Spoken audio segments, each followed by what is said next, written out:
گھنٹوں بیٹھ کر گپ شپ کرنے والے لوگوں کے لیے تھوڑی دیر بھی ذکر الہی کرنا مشکل ہو جاتا ہے۔ لمبی چوڑی باتیں کرنے والے، لمبے چوڑے دلائل دینے والے لوگ اور سمجھدار لوگ اور سیانے لوگ عبادت کے معاملے میں سستی کرتے ہیں، عمل کے مسئلے میں کمزور ہو جاتے ہیں۔ تسبیحات کرنا، وظائف پڑھنا، درود و سلام پڑھنا، کم بولنا، سچی بات کرنا، صبر سے رہنا، شکر کو اپنانا، قناعت اختیار کرنا، حسد، بغض، عداوت سے بچنا، یہ لوگوں کے لیے مشکل ہو جاتا ہے۔ پھر اس کا نقصان یہ ہے کہ معاشرہ ایک عجیب سی بے سکونی اور بے قراری کا شکار ہے۔ جیب میں بہت سارا پیسے رکھنے والا، خوش شکل نظر آنے والا، پیٹ بھر کے روٹی کھانے والا شخص بھی ڈھونڈتا پھرتا ہے کہ آخر میں پریشان ہوں کیوں۔ آپ انسانیت کی تاریخ پڑھیں گے تو آپ کو معلوم ہوگا کہ انسان نے کبھی پتھر کی پوجا کی، کبھی معاذ اللہ چاند سورج کی، درختوں کی، بتوں کی پوجا کی۔ معاذ اللہ یہ غلط ڈائریکشن پہ تو چڑھ گیا، لیکن ایسا نہیں ہے کہ کوئی بندہ دنیا میں آیا ہو اور کسی کی اس نے عبادت نہ کی۔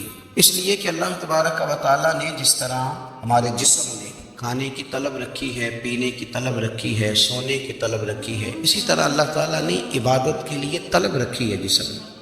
یہ تو ہوا کہ انسان گمراہ ہو گیا، غلط رستوں پہ چل نکلا، اس نے جھوٹے معبودوں کی طرف معاذ اللہ توجہ کر لی، لیکن وہ کسی نہ کسی کے سامنے جھکتا رہا، کیونکہ اس کے وجود میں طلب تھی، شوق تھا اسے کہ وہ عبادت کرے۔ اللہ تبارک و تعالیٰ جب مسلمان کو توفیق دے اور اللہ کی بارگاہ کی جانب وہ رجوع کرے تو پھر اس کا رویہ یہ ہونا چاہیے کہ اس کی توجہ ہو اللہ کی جانب۔ ہمارے ہاں تسبیحات پڑھ لی جاتی ہیں اگر کبھی موقع ملے، لیکن وہ خاص انہماک، وہ خاص شوق، وہ خاص ذوق اللہ تبارک و تعالیٰ کی عبادت کا۔ ایک ہوتا ہے نماز پڑھنا، ایک ہوتا ہے اہتمام کے ساتھ نماز پڑھنا، یعنی ذرا وقت پہ اٹھنا، ذرا صحیح کر کے وضو کرنا، ذرا شوق سے مصلی بچھانا۔ ایک ہوتا ہے تسبیح پڑھ لینا، اور ایک ہوتا ہے ذرا تھوڑا سا نا شوق کے ساتھ اللہ کو یاد کرنا۔ آپ کبھی جو میں نے آیہ کریمہ پڑھی اس کی آپ شان نزول دیکھیں، نبی کریم صلی اللہ تعالیٰ علیہ وسلم کے نا کچھ صحابہ اللہ کی محبت کے شوق میں حضور کی بارگاہ میں حاضر ہوئے، اور انہوں نے آپ کے عرض پتہ کیا کیا؟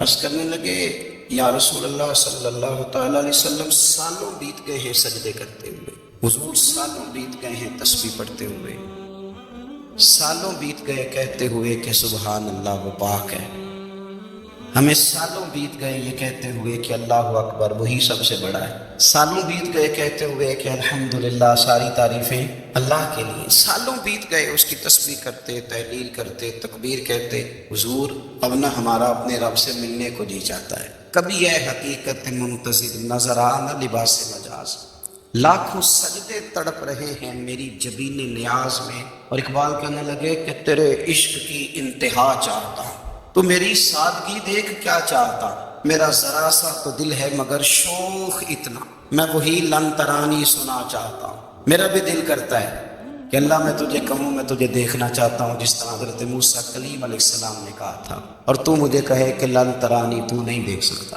ذرا سا تو دل ہے مگر شوق اتنا، میں بھی وہی لن ترانی سنا چاہتا ہوں۔ پھر کہنے لگے بھری بزم میں راز کی بات کہہ دی، بڑا بے ادب ہوں سزا چاہتا ہوں۔ دیکھو سب لوگوں کے بیچ ہی میں نے یہ کہہ دیا۔ میرے عزیز صحابہ نا شوق میں، کتنے سارے لوگ ہیں، کتنی ماشاءاللہ بڑی تعداد میں آپ آئے، ہم بھی کبھی اس شوق میں گئے ہیں کہ ہمارے رب کو دیکھنے کو دل چاہتا ہے، ہمارا جی چاہے وہ کبھی ہمیں ملے، ہم کبھی اس کی زیارت کریں، اس کی بارگاہ کرم میں ہم حاضر ہوں۔ صحابہ نے عرض کیا یا رسول اللہ صلی اللہ علیہ وسلم، ہمارا رب کہاں ہے؟ ہمارا نا اپنے رب کو دیکھنے کو جی چاہتا ہے۔ جب صحابہ نے یہ عرض کیا تو اللہ نے قرآن مجید نازل کیا، فرمایا وَإِذَا سَأَلَكَ عِبَادِي عَنِّي فَإِنِّي قَرِيبٌ، محبوب جب میرے بندے آپ کی بارگاہ میں آ کے میرے بارے میں پوچھیں نا تو ان سے کہہ دینا میں ان کے قریب ہی ہوں۔ دلیل کیا ہے؟ اِذَا دَعَانِ، یہ جب بھی مجھ سے دعا مانگیں گے میں ان کی دعاؤں کو قبول فرماؤں گا، میں ان کے قریب ہوں، میں ان کے قریب ہوں۔ یہ جب بھی دعا مانگیں گے نا میں قبول کروں گا، میں ان کے قریب ہوں۔ اللہ تبارک و تعالیٰ کے بندے اللہ سے محبت کرتے، رب کی بارگاہ میں جھکتے، اس کو اپنے دکھ سناتے، اس کے پیارے محبوب صلی اللہ تعالیٰ علیہ وسلم کا وسیلہ لے کے اس کے حضور حاضر ہو جاتے۔ پیشانیاں سجدوں سے روشن ہوتی. ہم نا ہر چیز کے لیے وقت نکالتے ہیں، ہر چیز کے لیے، لیکن عبادت کے لیے وقت نہیں نکالتے. ہر شے آباد ہے، ہر شے. ہماری فیس بک بھی آباد ہے، واٹس ایپ بھی آباد ہے، ہمارے ٹویٹر بھی آباد ہیں، ہماری ہر چیز آباد ہے.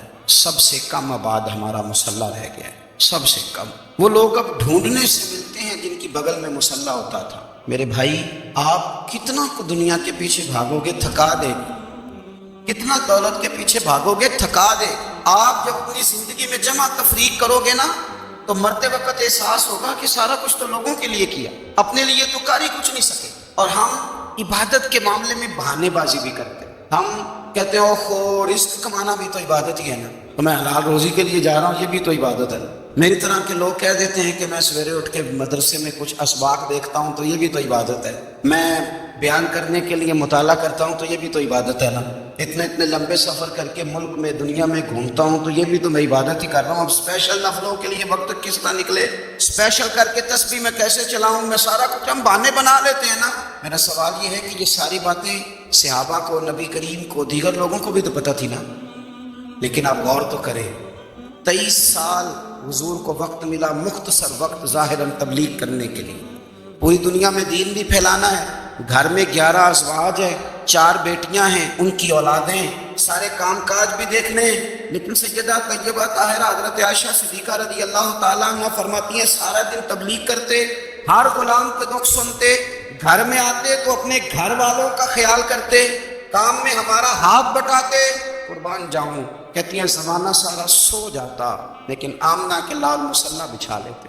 دنیا سو گئی، ساری سب سو گئے. جو خدام تھے، وہ جو غلام تھے، وہ سو گئے. صحیح مسلم میں لفظ ملیں گے، سیدہ پاک فرماتی ہیں او میرے نبی کے غلاموں، میں نے یہ رنگ بھی دیکھا ہے کہ حضور نے اتنا کھڑے رہے، اتنا قیام کیا، اتنا قیام کیا کہ مقدس پیروں میں ورم آ گئے، سوج گئے پیر. اتنے بڑے دل پہ ہاتھ رکھ کے نہیں بتا سکتا کہ میرے کبھی نماز میں پیر سوج گئے، کوئی نہیں بتا سکتا. بچوں کی روٹی کماتے تھک گئے، بات الگ ہے. ہم سیر کرنے گئے تو تھک گئے، بات الگ ہے. لیکن عبادت میں یہ بھی تو مسلم شریف ہے نا، یہ بھی تو دین ہے نا، یہ بھی تو حضور کی سنت ہے، یہ بھی تو وہ چیز ہے جو کریم کی آنکھوں کی ٹھنڈک ہے. سیدہ فرماتی ہیں پیروں میں ورم آ گئے. ساری رات ہی حضور نے نماز پڑھی اور ایک ہی آیت بار بار دہرائی. مسجد نبوی میں بلال حبشی نے فجر کی اذان دے دی اور حضور ابھی مصلی پہ تھے. کریم فارغ ہوئے. میں نے عرض کی یا رسول اللہ صلی اللہ علیہ وسلم، آپ کے تو صدقے اللہ اگلے پچھلوں کے گناہ معاف کرے گا، تو آپ اتنی آہوزاری کیوں فرماتے ہیں؟ آپ تو شفیع ہیں، آپ تو انبیاء کے امام ہیں. حضور نے فرمایا عائشہ تم نے گنوایا ہے نا میرے اللہ کی مجھ پر کتنی رحمت ہے. افلا اکون عبدا شکورا، فرمایا اگر اس نے اتنی نعمتیں دی ہیں تو کیا میں اس کا شکر گزار بندہ نہ بنوں؟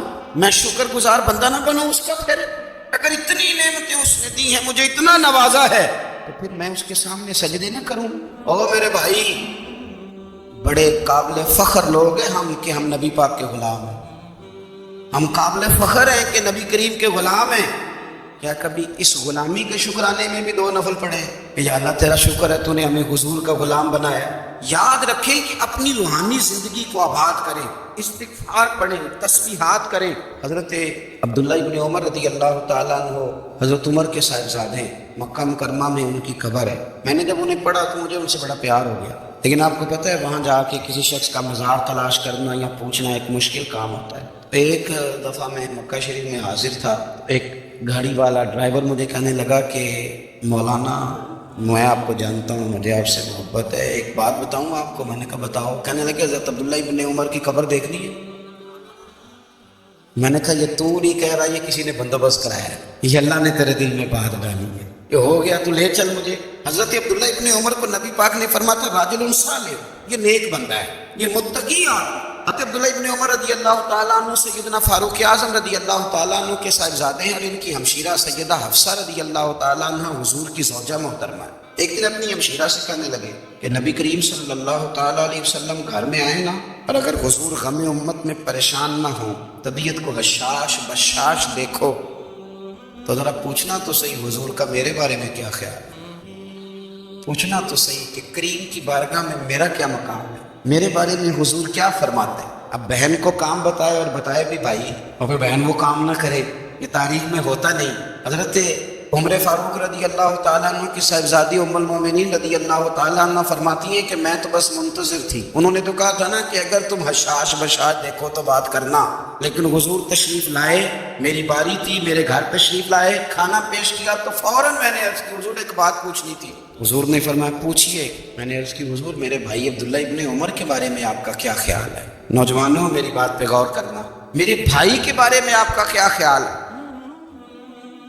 تو نبی کریم صلی اللہ تعالیٰ علیہ وآلہ وسلم نے میری طرف دیکھا اور پھر حضور زیر لب تھوڑا مسکرائے، اور بریلی کے امام کہتے ہیں کہ حضور مسکرا دیتے تھے نا تو جو بڑا دکھی ہوتا تھا وہ بھی ہنس پڑتا تھا۔ اب سوال پیدا ہوتا تھا کہ پھر تو اس مسکراہٹ کے لیے انتظار کرنا پڑتا ہوگا کئی مہینے کہ حضور مسکرائیں تو رونے والے ہنسے، تو اعلیٰ حضرت فرماتے نہیں، انتظار نہیں کرنا پڑتا، یہ مسکراتے رہنا تو حضور کی عادت ہے۔ جس کی تسکین سے روتے ہوئے ہنس پڑے اس تبسم کی عادت پہ لاکھوں سلام، یعنی یہ تو عادت ہے حضور کی مسکراتے رہنا، اس کے لیے انتظار نہیں کرنا پڑتا۔ بھائیو آپ خیال رکھیں گے، غور کریں گے، حضرت عبداللہ ابن عمر رضی اللہ تعالیٰ عنہ کے بارے میں پوچھا، سیدہ فرماتی ہیں کہ نبی کریم صلی اللہ تعالیٰ علیہ وسلم نہ زیر لب مسکرائے اور فرمایا حفصہ تیرا بھائی ہے تو اچھا، لیکن میں نے سنا ہے کہ عشاء کی نماز پڑھتا ہے تو فجر تک سویا ہی رہتا ہے۔ او نوجوانوں، 10 بجے تک سونے کی بات نہیں ہوئی، 9 بجے تک سونے کی بات نہیں ہوئی، 11 بجے اٹھنے کی بات نہیں۔ حضور فرمانے لگے میں نے سنا ہے کہ عشاء کی نماز پڑھ کے سو جاتا ہے اور فجر تک سویا ہی رہتا ہے، اسے چاہیے کہ تہجد کے وقت اٹھا کرے، اللہ کی بارگاہ میں حاضر ہوا کرے، آہوزاری کرے، سجدے کرے، عبادت کرے، اٹھتا ہے اور فجر میں جا کے اٹھتا ہے۔ حضرت جناب حفصہ رضی اللہ تعالیٰ عنہ کہتی ہے میں نے جناب عبداللہ ابن عمر کو پیغام دیا اور میں نے کہا میرے جوان بھائی سن، نبی پاک نے فرمایا ہے تو اچھا پر تہجد میں نہیں اٹھتا، نفل نہیں پڑھتا۔ او میری ملت کے جوانوں، مزہ نہیں آ جاتا جب ساری دنیا سوئی ہو، ساری دنیا، اور بستر بھی گرم ہو اور نیند بھی پورا غلبہ کر رہی ہو، اور اچانک گھنٹی بجے دماغ میں، آنکھ کھلے، گھڑی پہ نظر پڑے، 3:30 4 بجے کا پیغام گھڑی بتائے، اور کوئی چڑھتی جوانی والا اٹھ کے وضو کرے، اور جب وہ مصلی کھول کے بچھائے تو مدینے والے محبوب کہتے ہیں کہ ہر نماز پہ رب ثواب دیتا ہے، اور جو اٹھ کے تہجد کی نماز پڑھے اسے دیکھ کے تو رب مسکراتا ہے، جو اس کی شان کے لائق ہے، جو اس کی شان کے لائق، وہ مسکراتا ہے، خوش ہوتا ہے کہ میرا بندہ تہجد میں اٹھ گیا، وہ مسکراتا ہے۔ کاش ہماری صبحیں کبھی اپنے مالک کے نام ہو جائیں، کاش کے صبح۔ حضرت ابو الحسن رحمۃ اللہ تعالیٰ علیہ حضرت معاذ بن جبل رضی اللہ تعالیٰ عنہ کے پاس بیٹھا کرتے تھے، فرماتے ہیں ان سے جو پیار بڑھا تو پھر میرا مصلی سے بھی بڑھ گیا۔ تابعی ہیں، فرماتے ہیں صحابی رسول سے محبت ہوئی تو ذکر سے بھی ہو گئی، پھر درود شریف سے بھی ہو گئی، محبت ان سے بڑھی تو پھر اللہ نے مسجد کا پیار بھی بڑھا دیا۔ آپ فرماتے ہیں کہ میری ہر وقت طبیعت چاہتی تھی کہ بس اللہ اللہ کروں، بس اللہ اللہ کروں، بس نہ میں ذرا تھوڑی جان چھڑاؤں لوگوں سے، کو 10 منٹ ملے تو میں کو 4 نفل پڑھ لوں، میں تھوڑا سا نہ بچوں لوگوں سے، اور مجھے تسبیح ملے تو میں نہ کچھ 400-500 دفعہ استغفار پڑھوں، سبحان اللہ، الحمدللہ، اللہ اکبر، لا حول ولا قوت الا باللہ، میں نہ تسبیحات پڑھوں۔ فرماتے ہیں کہ بچے تھے گھر میں 6-7، غربت تھی، کام ملتا کوئی نہیں تھا، اب میں کام چور نہیں تھا، کام ڈھونڈتا تھا، پر اللہ کی قدرت کے کام نہیں ملتا تھا۔ فرماتے ہیں کہ میں نے ایک دن اپنی اہلیہ سے کہا کہ آج میں پھر جاتا ہوں کام ڈھونڈنے، تو میری بیوی بڑی فرما بردار تھی، پر اس دن نہ غربت کے ہاتھوں تنگ آ کے کہنے لگی آج نانا کوئی تو چیز لے کے آیا، تو مجھ سے بچوں کی بھوک نہیں دیکھی جاتی، یہ سب روگاں دا روگ محمد جس کا نام غریبی، کنڈ بلا کے لنگ جاندے نہیں دوست یار قریبی، آج میں کچھ لے کے آیا تو میں بچے لے کے چلی جاؤں گی۔ شیخ فرماتے ہیں کہ میں بڑا پریشان گھر سے نکلا، اور میں نے صبح سے لے کے زور تک کام ڈھونڈا، کام ملا کوئی نہیں، تو میرے دل میں خیال آیا چلو کام نہیں ملتا تو اللہ اللہ تو کرے گا، چلو بندوں کی مزدوری نہیں ملتی تو رب کریم کی عبادت ہی کرتے ہیں۔ فرماتے ہیں کہ میں نے نا فرات کے پانی سے وضو کیا، نہر کے، شدید دھوپ تھی، ساتھ ریت تھی اور ریت تپ رہی تھی، میں نے اپنا رومال وہیں مصلی کے طور پر بچھا لیا، اور فرماتے ہیں کہ زور سے لے کر عصر تک نماز پڑھی، دھوپ بھی پورے زور پہ، پر میرے سجدے کا ذوق بھی پورے زور پہ۔ فرماتے ہیں سورج بھی چمک رہا ہے اور رب کی عبادت کا ذوق بھی پورے زور پہ، میں سجدہ کروں تو پھر میرا اٹھانے کو جی نہ چاہے۔ میرے استاد لکھا کرتے تھے، یہ ان کا شعر ہے، وہ کہا کرتے تھے مجھے سوز دے، مجھے ساز دے، اور مجھے نیم شب کا نیاز دے، دم سجدہ خود کو میں توڑ دوں، مجھے ایسا ذوق نماز دے۔ اور میں تیری بہار کا پھول ہوں، میں کھلا بھی ہوں تو تیرے لیے، مجھے میری شاخ سے توڑ لے، مجھے اپنی زلف کا ناز دے۔ بھائی فرماتے ہیں کہ عصر تک میں نے نفل پڑھے، دل ڈھلنے لگا، عصر کی نماز پڑھی اور میں وہاں سے چلا۔ اب میں جب نکلنے لگا تو دل میں خیال آیا کہ چھوٹی چھوٹی دیواریں ہیں گھر کی، بغیر کچھ لیے جاؤں گا تو بیوی دور سے دیکھے گی تو شور کرے گی کہ پھر خالی ہاتھ آ گیا ہے۔ کہتے میں نے اپنے اسی رومال میں جس پہ میں نے نماز پڑھی تھی نا، رومال میں کیا کیتے پنجابی جی صافہ کہتے ہیں، اسی میں نا میں نے کچھ ریت بھر لی کہ وہ دور سے دیکھے گی تو سمجھے گی کچھ لے کے آیا ہے، چلو جا کے اسے بتا دوں گا کہ آج پھر مزدوری نہیں ملی۔ کہتے ہیں وہ ریت لے کر جب میں گھر میں گیا تو پہلے بیوی دروازے پہ کھڑی ہوتی تھی، پوچھتی تھی خالی ہاتھ آ گئے ہو؟ آج میں نے دیکھا تو ہے ہی کوئی نہیں۔ فرماتے میں اندر داخل ہوا، سلام لیے، کونے میں نے وہ رومال رکھ دیا اور میں نے آواز دی کہ بھلی مانس کہاں ہو؟ تو وہ کہنے لگی آپ منہ ہاتھ دھو لے، میں روٹی لے کے آئی۔ میں نے کہا روٹی کہاں سے آ گئی؟ یہاں تو کئی دنوں کے فاقے، تو کئی دنوں کی غربت ہے، یہاں تو اس گھر میں تو فقیری ہے۔ فرماتے ہیں کہ وہ روٹی لے کے آئی اور اس وقت کی جو موجودہ نعمتیں تھیں، سمجھ لیں سلاد، اچار، ہر چیز ساتھ لائی۔ میں نے کہا کہ بچے کہاں گئے؟ کہنے لگی وہ کھانا کھا کے کھیلنے گئے، آپ کھانا کھا لیں آ جاتے۔ کھانا اس نے چن دیا۔ میں نے حیرت انگیز لہجے میں ساری نعمتیں اپنے دسترخوان پہ دیکھ کر کے بیوی سے پوچھا یہ کہاں سے آیا کھانا؟ بچوں کو تو نے کہاں سے کھانا کھلایا؟ یہ سارا کچھ کیسا ہے؟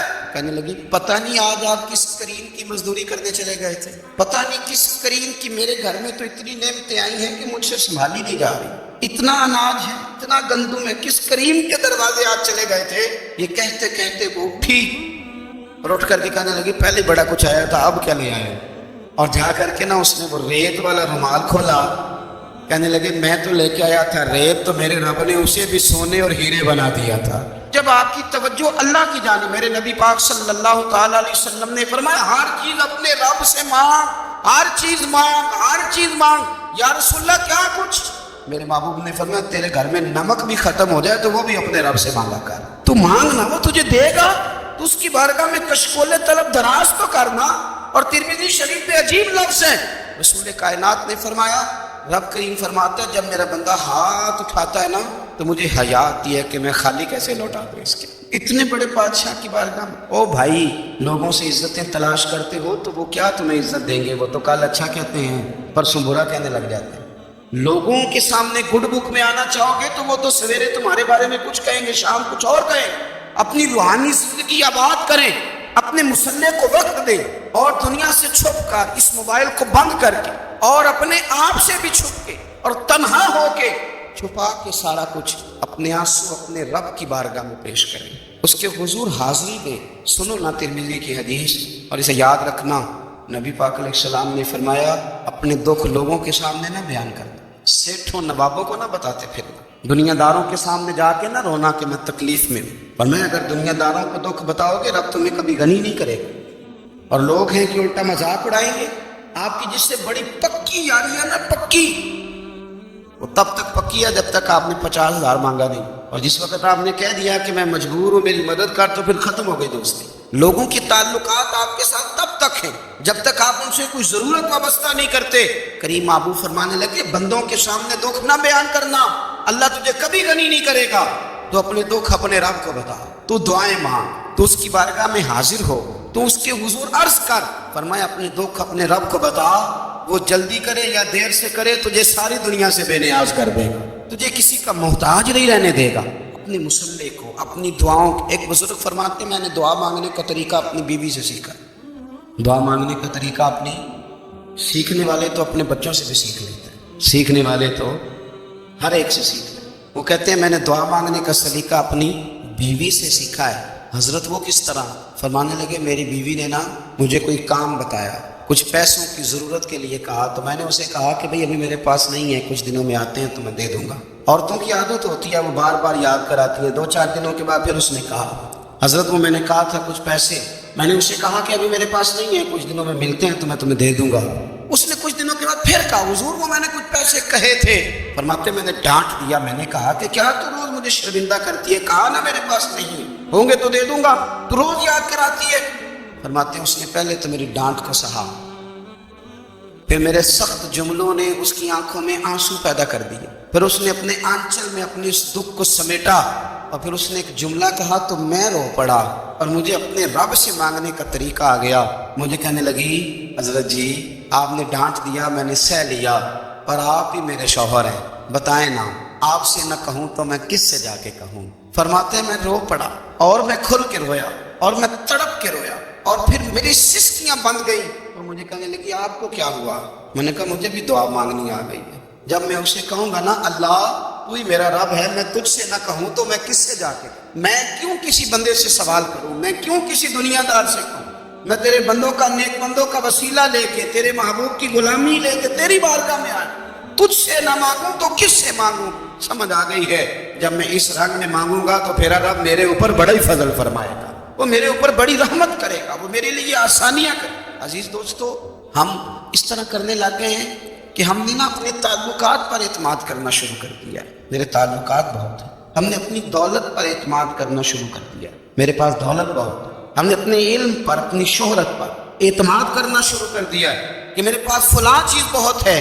یاد رکھنا جب بے نیاز اپنی صفت بے نیازی دکھاتا ہے، بڑی بڑی دولتوں والے مجبور نظر آتے ہیں۔ بھائیوں، جب انسان کا رشتہ اپنے مالک کے ساتھ ہوتا ہے پھر تو غم بھی کچھ نہیں کہتے، پریشانیاں بھی کچھ نہیں کہتی، پھر تو زندگی صبر والی، پھر تو زندگی توکل والی، پھر تو زندگی بھروسے والی، پھر انسان اپنے آپ کو رسوا نہیں کرتا، دنیا داروں سے امیدیں اس کی ختم ہو جاتی، امیدیں اللہ رسول سے لگا لیتا ہے، مضبوط ہو جاتا ہے، مضبوط طاقتور ہو جاتا ہے، خوددار ہو جاتا ہے، باوقار باعزت ہو جاتا ہے۔ حضرت بہلول دانا رحمۃ اللہ علیہ بیٹھے تھے تو ہارون رشید حج کر کے آ رہا تھا، تو رستے میں حضرت شیخ سے ملاقات ہو گئی تو السلام علیکم کے بعد کہنے لگا حضور کوئی حکم ہو تو بتائیے گا۔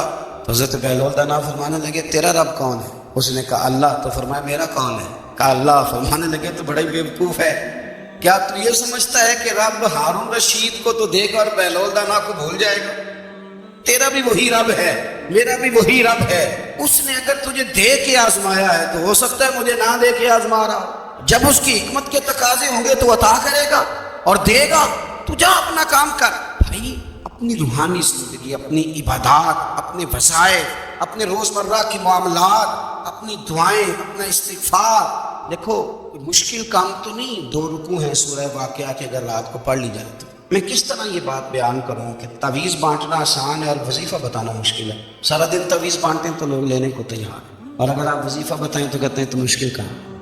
او خدا کے بندے، اگر آپ کا تعلق قرآن پاک کے ساتھ مضبوط ہو، قرآن پاک کے ساتھ اگر آپ کا رشتہ ہو، لوگ سفارشیں ڈھونڈتے ہیں نا دنیا میں کوئی تعلق مل جائے تو میرا کام ہو جائے، دنیا میں اتنا مشکل معاملہ ہے، آخرت میں مجھے بتائیے گا کتنا مشکل معاملہ ہوگا۔ میرے نبی پاک صلی اللہ تعالیٰ علیہ وسلم نے فرمایا جو لوگ سورہ ملک پڑھا کرتے تھے نا، سورہ ملک، یہ سورت ملک قیامت میں ان کی سفارش کرے گی، اور اس طرح کرے گی کہ کہے گی اے اللہ یا اس بندے کو جنت میں داخل کر دے یا مجھے قرآن پاک سے علیحدہ کر۔ تو رب فرمائے گا جا اس کا دامن تھام کے اسے جنت تک پہنچایا۔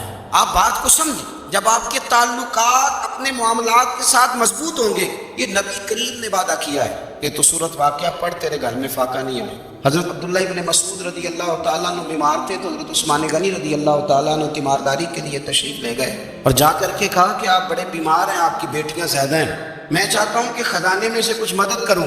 تو سیدنا عبداللہ ابن مسعود رضی اللہ تعالیٰ عنہ اٹھ کے بیٹھ گئے اور کہنے لگے امیر المومنین، اللہ آپ کو میری طرف سے، میری بیٹیوں کی طرف سے بہتر صلہ دے، میری بیٹیوں کو کسی خزانے کی ضرورت نہیں، میں نے انہیں خزانہ دے دیا ہے۔ کہا جناب آپ نے کون سا خزانہ دیا ہے، میں آپ کے مالی معاملات کو جانتا ہوں۔